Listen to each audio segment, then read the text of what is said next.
Greetings everyone, Surfing Dance 90, back at it again with another reaction. We're trying to complete the Ultraman, complete history of Ultraman. Talk about trying to say that 5 times fast in both your head and verbally. But in the meantime, let's get to it. Last we left off with the Superior 8 Brothers movie, so let's see what this one is. This was like Ultraman Belial's entering the stage, so let's see what happens there.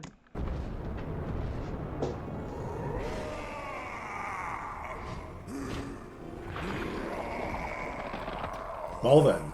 2009's Mega Monster Battle, Ultra Galaxy, would prove to be one of the most significant projects in the history of the franchise, as two characters would be introduced who would become iconic within Toku, Ultraman Belial and Ultraman Zero. Ultraman Zero!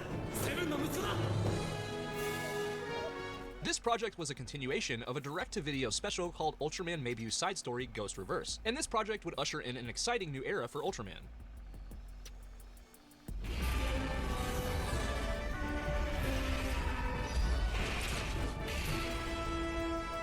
Serving as Ultraman's 45th anniversary celebration was Ultraman Zero: The Revenge of Belial. This film continued the story of Belial and Zero and even added a cool look for Belial with Galactic Emperor Kaiser Belial. Zero wouldn't be left out though and would gain access to his ultimate form called Ultimate Zero. Yep. Dang. Someone's been on roids. As a sequel film, this project delivered what fans were looking for in an Ultraman movie. Which was what? They just kind of left up the details of what they were looking for. Yeah, I've seen some clips of it. It's actually pretty fun looking anyway. Haven't seen it yet. Subaraya released a new film in 2012 called Ultraman Saga, and this was another 45th anniversary project, focused on a clash involving many popular Ultras in a fight against Hyper Zeton. This film was set 15 years after the events of Ultraman Dyna and featured returning cast members from the series. This film also introduced Ultraman Saga himself, considered a super Ultraman who is a fusion of Ultraman Dyna, Cosmos, and Zero. I could believe it. That is awesome. At this point in time, the Ultraman franchise was experiencing a golden age in terms of high-quality films that Subaraya was delivering consistently. Well then.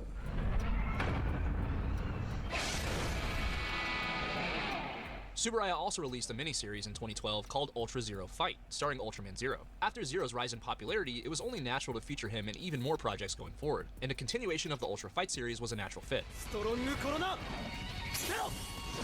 Ultraman Zero had become a worldwide icon, but it was unclear if Subaraya could keep that momentum that they built.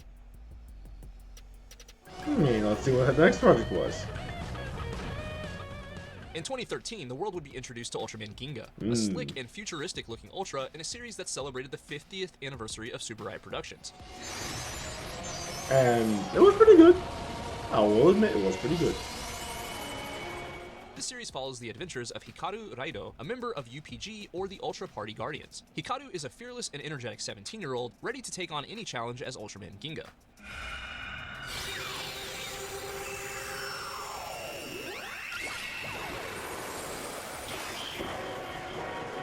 Ginga was a successful series that would affect the future of the franchise in a huge way, and was also the start of Ultraman's new generation era.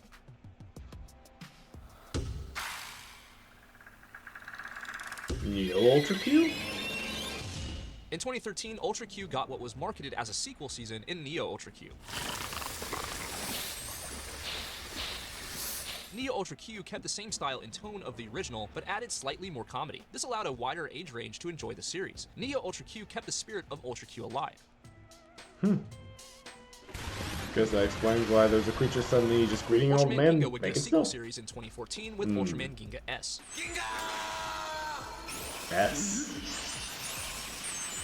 This series continued the story of Ultraman Ginga with many of the same characters, but fans would also be introduced to a prince named Sho who transforms into a new Ultra named Ultraman Victory.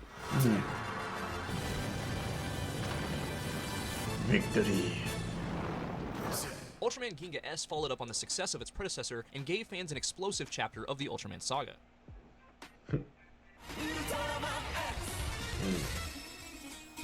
In 2015, Subaraya released Ultraman X. This show follows Daichi Ozora, human host of Ultraman X and member of Zio, or Xeno Invasion Outcutters. This show would explore deeper themes like existence and consciousness. After all this time, the Ultraman franchise still had a few tricks up its sleeve. No kidding. Those are deep subjects, Ultraman and X continued the legacy dang! of Ultraman in a way that was refreshingly deep and well written.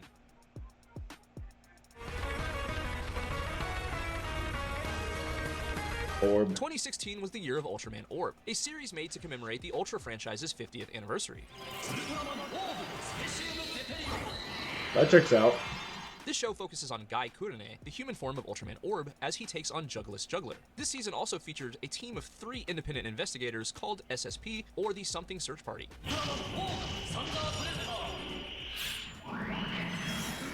As a 50th anniversary project, Orb did a great job of carrying forward the legacy of Ultraman. I mean, it looks like it.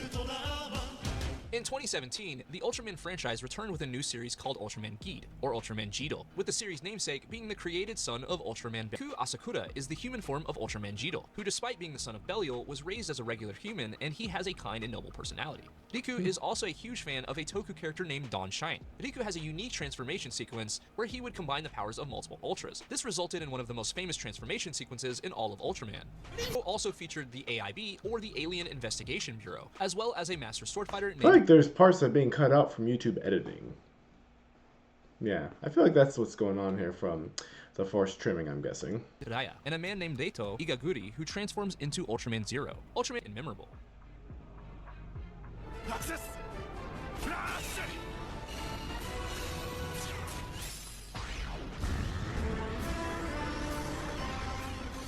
2018 brought an anime remake of Gridman with SSSS Gridman, a series co-produced by Tsuburaya and Studio Trigger.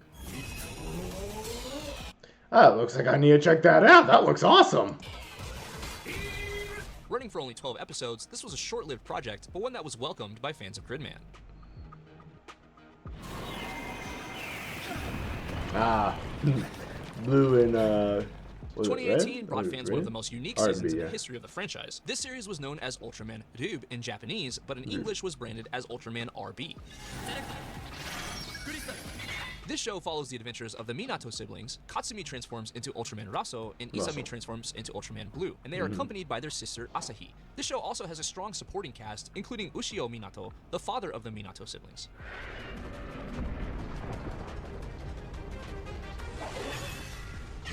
Ultraman Ryub was a unique season themed around family that was action-packed and full of heart.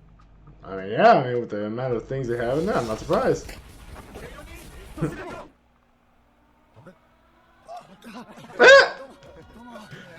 In You guys already had your transformations out. Why don't you just go? Yeah, it says how. It says how. It says.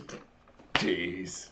2019, Tsuburaya released Ultraman Ryub the Movie, a film sequel to the series serving as a finale to the Minato sibling story. This film is most notable for being the debut of Ultra Woman Grigio.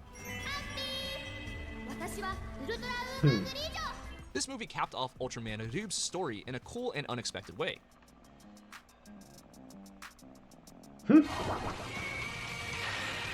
Taiga.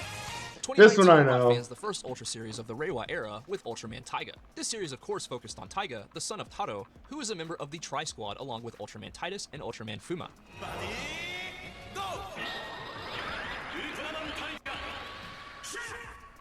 The three Ultras share a human host named Hiroyuki Kudo, a member of Aegis, or the Enterprise of Guard and Investigation Services.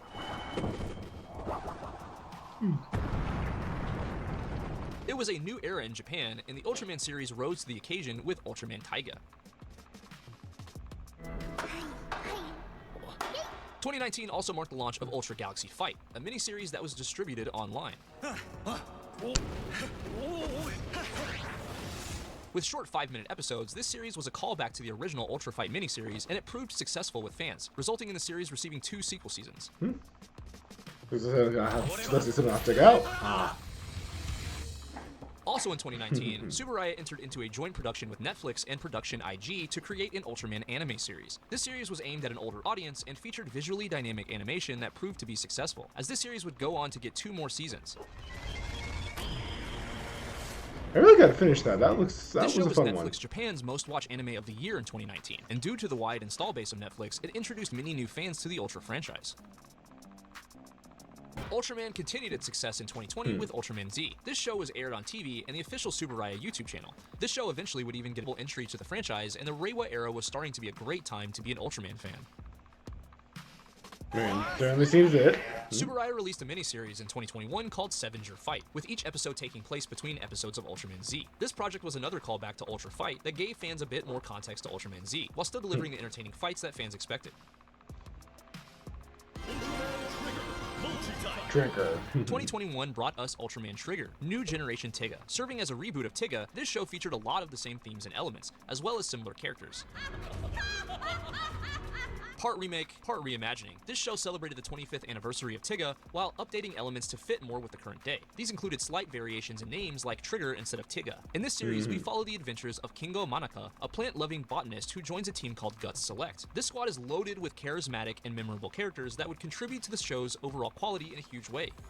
Little Trigger, Eternity. Kingo is actually Trigger himself because before the events of the show, he condensed his light and became a child. The story was deep and interesting and involved two of the coolest Ultras in the franchise with Carmira and Dark Trigger. Ultraman Trigger celebrated Tiga while also retaining a modern and cutting-edge feel to the show.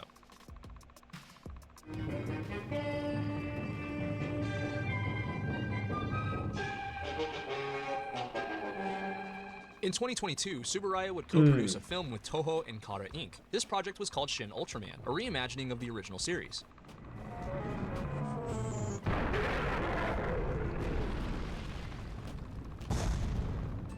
This project would commemorate the 55-year anniversary of the Ultra franchise and would also join the Shin Japan Heroes universe alongside Shin Godzilla and Shin Kamen Rider.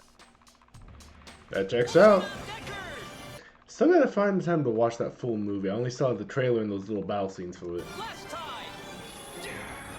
2022's Ultraman series was Ultraman Decker, a direct sequel to Trigger that was also the fourth series in the Reiwa era and also a 25th anniversary celebration of Ultraman Dyna. Although this show is a sequel to Trigger, it actually takes place quite a few years later with a different protagonist named Kanata Asumi. After entities called the Spheres attack Earth, Kanata joins Guts Select, and the groups return to the series. Ultraman Decker was another excellent reimagining of a prior series, and also an exciting series in its own right. Jeez, no kidding on the excitement. That guy's right going, yeah! Blazar. 2023 was the year of Ultraman Blazar, marking the 60th anniversary of Tsuburaya Productions. I tried reacting to that one. Copyright hit me Ginto hard. Hiruma is the leader of the Scarred, Special Kaiju Reaction Detachment, who becomes Blazar. Featuring a blue crystallized scar on his face, Blazar was one of the most unique-looking Ultras of all time. Blazar was a cool and exciting season that really leaned into the sci-fi aspects of Ultraman in a way that we hadn't seen in years. True. Rising. Ultraman, the ultimate babysitter. 2024 brought another Ultraman project on Netflix, this time an animated movie called Ultraman Rising, focusing on a baseball player named Ken Sato, who transforms into Ultraman and cares for a baby Gigantron. Due to circumstances in Ken's life, he has to overcome his own demons and become a hero. Ken, she thinks you are her mother. Ultraman Rising was Tsuburaya and Netflix's attempt to create an animated Ultraman film for the whole family, and fans received this project well, opening the door for similar projects in the future. Well, there we go. The Ultraman franchise continued in 2024 with Ultraman Arc. Ultraman Arc follows Yuma Hise, an investigator of a group called SKIP, or Scientific Kaiju Investigation and Prevention Center. Using the Arc Ariser, Yuma transforms into Arc. Ultraman Arc looks like a very early Ultra, but form changing results in him looking insanely futuristic and unique. It's a nice contrast. Ultraman Arc has continued the incredible legacy of Ultraman, while adding its own unique elements to the formula at the same time. What the heck was that? For 50 years, the Ultraman franchise has been at the forefront of Toku, and the Ultras themselves have become some of the most recognizable and iconic characters in the world. With a unique blend of Toku tropes like Henshin heroes and Kaiju, Tsuburaya created a formula all their own. Ultraman's specific brand of fiction has become known worldwide, with passionate fans all across the globe. 2025's Ultra series will be called Ultraman Omega, and Ultraman continues to deliver high-quality shows and films with no signs of slowing down. But hey, Ultraman Omega, I'll have to keep an eye out for when that drops, see what about the trailer and such. that's just what I think. Let me know what you think in the comments, and continue the conversation within the Shogunate, the official Acrimony Discord server. A place to hang out with other Toku fans and discuss Ultraman, Kamen Rider, and Super Sentai to your heart's content. Links in the description. I'll see you there. And if Have to check it out, huh? you enjoyed this video, it would mean a ton to me if you would smack the shit out of that like button. But that... Already done, dude. Anyway, hope that's enjoyable for you guys, because I certainly enjoyed it. Anyway, this is pretty fun. All the generations, all the Ultraman. Now we got a new show to keep an eye out for, Ultraman Omega. Gotta check if that's dropped yet or not. But in the meantime, hopefully you guys enjoyed that. If you want me to react to any of these guys, or whatever clips I can find on YouTube or wherever that won't get me copy striked, let me know down in the comments below. Like, comment, subscribe down below. Let me know what you think, if you have any requests, that kind of jazz. But in the meantime, look forward for the next video. You guys take care. I'll see you all in the next one. Bye!